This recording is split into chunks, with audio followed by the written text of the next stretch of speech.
दोस्तों, बच्चों के भविष्य की बहुत बड़ी समस्या उनके जीवन का पूर्व निर्धारण। मैं कहानी के माध्यम से अपनी बात को समझाने का प्रयास करूंगा।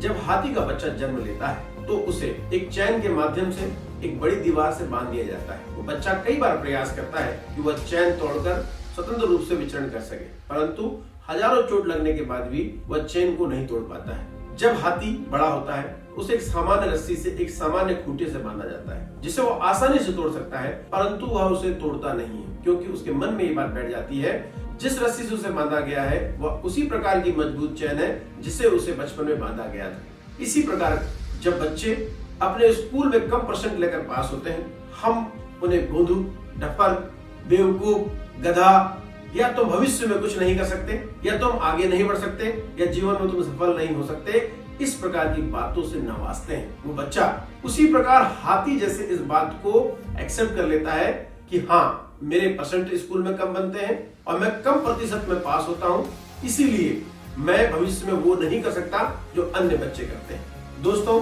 मैं आपको बताना चाहता हूँ हर व्यक्ति की क्वालिटी अलग अलग होती है। जैसे कि मेरे पिछले वीडियो में मैंने बताया था कि बच्चों के भविष्य के लक्ष्य का निर्धारण कैसे करना चाहिए और कौन कौन सी समस्याएं उसके समक्ष आती हैं।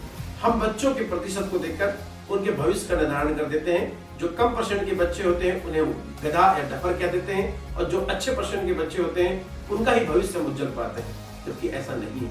हर बच्चों की रुचि अलग अलग होती है। बंदर की योग्यता अलग होती है, शेर की योग्यता अलग होती है, मछली की योग्यता अलग होती है। हम योग्यताओं को प्रतिशत में बांध कर नहीं देख सकते। आपके सामने ऐसे कई उदाहरण हैं जिन्होंने अपने शैक्षणिक जीवन में बहुत अच्छा नहीं किया, परंतु जीवन में उतने सफल हुए जिसके बारे में सोचा भी नहीं जा सकता। उसमें से एक सचिन तेंदुलकर, जो 8वीं क्लास में फेल हो गए।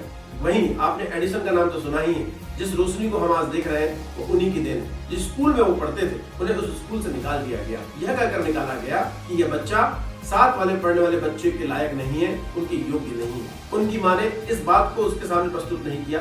उनकी माँ ने ये बोला कि बेटा, तुम इतने योग्य हो, तुम बच्चों के साथ नहीं पढ़ सकते। और समय के साथ साथ वो बच्चे ने एक ऐसा आविष्कार करके दिया जिसके कारण आज अंधेरा होते हुए भी हम जगमगाते शहरों में रहते हैं। हर व्यक्ति के पास वही आंख, वही नाक, वही कान और वही मस्तिष्क है, चाहे वो सफल व्यक्ति हो चाहे वो असफल व्यक्ति हो। हमें दो चीजों का आकलन करना है। पहले तो उस व्यक्ति की हॉबी, अभिरुचि का अध्ययन करना है। हो सकता है उसकी अभिरुचि पढ़ने में कम और किसी अन्य योग्यताओं में अधिक हो। हमें उस बच्चे को आगे ले जाना है। एक बात कही जाती है, यदि बच्चे के हॉबी को उसका कैरियर बना दिया जाए तो वो बहुत तेजी से अपने कैरियर की ओर आगे जाता है और जीवन में सफल होता है। वहीं दूसरी ओर जो बच्चे कम प्रतिशत बनाते हैं, यदि हम उन्हें डफर के रूप में प्रदर्शित करना चालू कर दें तो वो डिमोटिवेट हो जाते हैं, वो जिंदगी में आगे नहीं बढ़ते। एक मेरा मित्र है नारायण मोटोली, मलाशखंड महगांव जहाँ मेरी शिक्षा हुई है, वहाँ एक बच्चा ऐसा था जो स्कूल के बाद गुपचुप बेचकर अपनी जिंदगी को वहन किया करता था। वो तकरीबन 1 रुपए का गुपचुप बेचता था, जिसमें 10 से 20 पैसा वो कमाया करता था। 8वीं क्लास में वो फेल हो गया और हमने सोचा वो इसलिए फेल हुआ क्योंकि वो गरीब है, उसको समय नहीं मिलता, परंतु 8वीं के बाद उसको एक ऐसा मोटिवेशन मिला, उसी गरीबी में उसने 8वीं क्लास को टॉप किया और आज का दिन है वह अपने जीवन में बहुत अच्छी जगह काम कर रहा है। मैं अभिभावकों और बच्चों से कहना चाहता हूं कि प्रतिशत को देखकर अपने जीवन का निर्धारण ना करें। प्रतिशत आपके जीवन को निर्धारित नहीं करती। आप अपनी अभिरुचि को आगे बढ़ाएं, उसको अपने जीवन का लक्ष्य बनाएं। दूसरी ओर जो व्यक्ति डिमोटिवेटेड है उसे मोटिवेट करें, उसे साथ दें, उसे आगे बढ़ाएं। ये ध्यान रखना, मौत एक बार मिलती है लेकिन जिंदगी हर दिन, हर क्षण, हर पल मिलती है। आज से ही आप पुरानी बातों को भूल जाएं। आपने कितना प्रतिशत बनाया या आपका कक्षा में कौन सा स्थान है। एक नई शुरुआत करें, अपने लक्ष्य की ओर ताकत से लग जाएं। सफलता आपका इंतजार कर रही है। मैं उन अभिभावकों से कहना चाहता हूं जिनके बच्चे परीक्षाओं में अच्छा नहीं कर पाते हैं, आपके बच्चों के लिए नए और अच्छे अवसर इंतजार कर रहे हैं। उनकी योग्यता को पहचानें और उस योग्यता के अनुसार अपने बच्चे का साथ दें और उसे आगे बढ़ाएं। अंतिम में मैं अपनी जीवन से जुड़ी हुई बातों को आपसे शेयर करना चाहता हूं।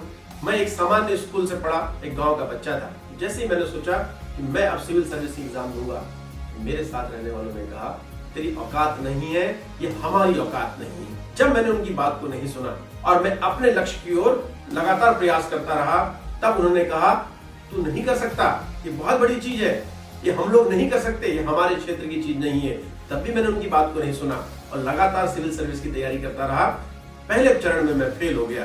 तब लोगों ने मुझे बोला, तेरी किस्मत में नहीं है, ये हमारी किस्मत में नहीं है, या हमारे जैसे लोगों की किस्मत में नहीं है। तब भी मैंने उनकी बात को नहीं सुना, लगातार प्रयास करता रहा। तो लोगों ने बोला लड़का पागल हो गया है। जैसा कि मैंने पिछले वीडियो में कहा था कि जब लोग बोलने लगे कि लड़का सठिया गया है, लड़का पागल हो गया है, इसका मतलब सफलता आपके नजदीक है। दोस्तों, प्रतिशत से जीवन का निर्धारण ना करें, आप अपनी योग्यता को बढ़ाएं, एक से एक बड़े अवसर आपका इंतजार कर रहे हैं। बहुत बहुत धन्यवाद।